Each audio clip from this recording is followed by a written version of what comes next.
وَإِذْ قُلْنَا ادْخُلُوا هَٰذِهِ الْقَرْيَةَ فَكُلُوا مِنْهَا حَيْثُ شِئْتُمْ رَغَدًا وَادْخُلُوا الْبَابَ سُجَّدًا وَقُولُوا حِطَّةٌ نَغْفِرُ لَكُمْ خَطَايَاكُمْ وَسَنَزِيدُ الْمُحْسِنِينَ فَبَدَّلَ الَّذِينَ ظَلَمُوا قَوْلًا غَيْرَ الَّذِي قِيلَ لَهُمْ فَأَنزَلْنَا عَلَى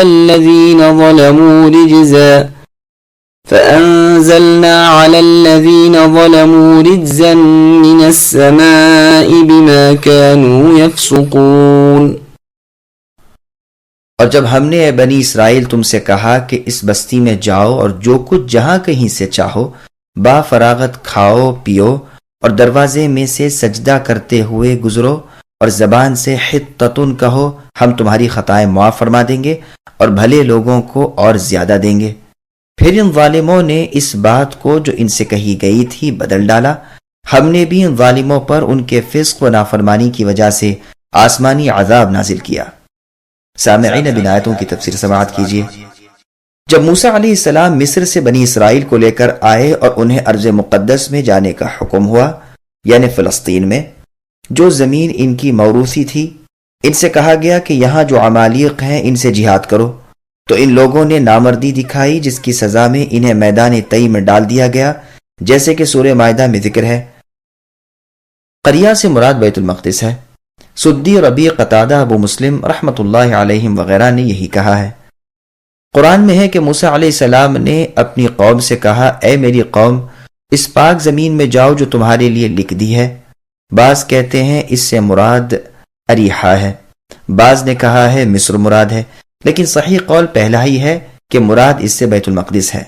یہ واقعہ طی سے نکلنے کے بعد کا ہے۔ جمعہ کے دن شام کو اللہ تعالیٰ نے انہیں اس پر فتح عطا فرمائی، بلکہ سورج کو ان کے لیے ذرا سی دیر ٹھہرا دیا تاکہ فتح ہو جائے۔ فتح کے بعد انہیں یہ حکم ہوا کہ اس شہر میں سجدہ کرتے ہوئے جاؤ جو اس فتح کی شکر گزاری کے لیے ہوگا۔ ابن عباس رضی اللہ عنہما نے سجدے سے مراد رکوع لیا ہے۔ راوی کہتے ہیں کہ سجدے سے مراد یہاں پر خشوع و خضوع ہے، کیونکہ حقیقت پر اسے محمول کرنا ناممکن ہے۔ ابن عباس رضی اللہ عنہما کہتے ہیں یہ دروازہ قبلے کی جانب تھا، اس کا نام باب الحطہ تھا۔ رازی نے یہ بھی کہا ہے کہ دروازے سے مراد جہت قبلہ ہے۔ بجائے سجدے کے اس قوم نے اپنی رانوں پر کھسکنا شروع کیا، کروٹ کے بل داخل ہونے لگے، سروں کو جھکانے کی بجائے اور اونچا کر لیا۔ حطتون کے معنی بخشش کے ہیں۔ بعض نے کہا ہے کہ یہ امر حق ہے۔ اکرمہ رحمہ اللہ کہتے ہیں کہ اس سے مراد لا الہ الا اللہ کہنا ہے۔ ابن عباس رضی اللہ عنہما کہتے ہیں اس میں گناہوں کا اقرار ہے۔ حسن و قتادہ رحمہم اللہ فرماتے ہیں اس کے معنی ہے اے اللہ ہماری خطاؤں کو ہم سے دور کر دیجئے۔ پھر ان سے وعدہ کیا جاتا ہے کہ اگر تم اسی طرح یہی کہتے ہوئے شہر میں داخل ہوئے اور اس فتح کے وقت بھی اپنی پستی اور اللہ کی نعمت اور اپنے گناہوں کا اقرار کیا اور مجھ سے بخشی طلب کی، تو چونکہ یہ چیزیں مجھے بہت ہی پسند ہیں، میں بھی تمہاری خطاؤں سے درگزر کر لوں گا۔ فتح مکہ کے موقع پر فرمان الہی سورہ اذا جاء نصر اللہ والفتح نازل ہوئی تھی، اور اس میں بھی یہی حکم دیا گیا تھا کہ جب اللہ کی مدد آ جائے، مکہ فتح ہو اور لوگ دین ربانی میں فوج در فوج آ جائیں، تو اے نبی آپ اپنے رب کی تسبیح اور حمد بیان کریں، اللہ سے استغفار کریں، بے شک وہ توبہ قبول کرنے والے ہیں۔ اس صورت میں جہاں ذکر و استغفار کا ذکر ہے، وہاں رسول اللہ صلی اللہ علیہ وسلم کے آخری وقت کی خبر بھی ہے، یعنی آپ کو موت آ جائے گی۔ ابن عباس رضی اللہ عنہما نے عمر رضی اللہ عنہ کے سامنے صورت کا ایک مطلب یہ بھی بیان کیا تھا جسے آپ نے پسند فرمایا تھا۔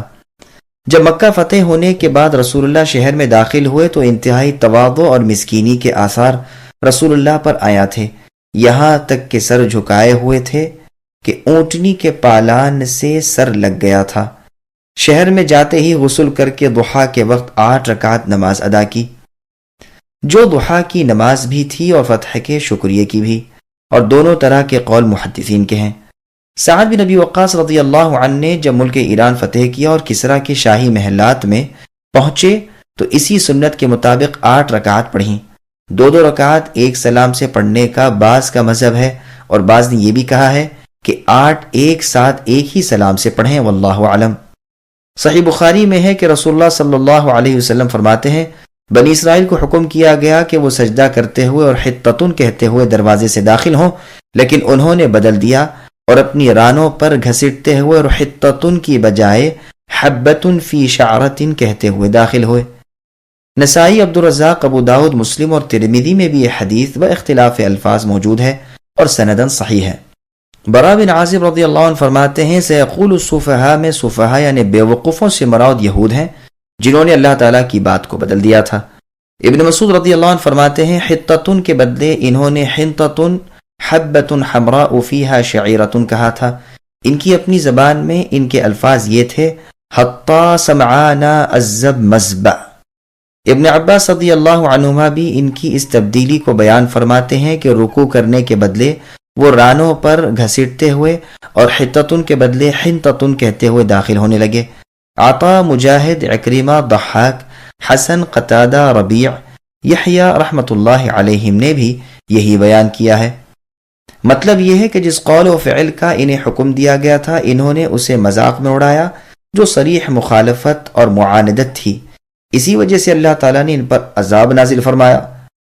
فرماتے ہیں کہ ہم نے ظالموں پر ان کے فسق کی وجہ سے آسمانی عذاب نازل فرمایا۔ رجز سے مراد عذاب ہے، کوئی کہتا ہے غضب ہے یعنی غصہ، کسی نے طاعون کہا ہے۔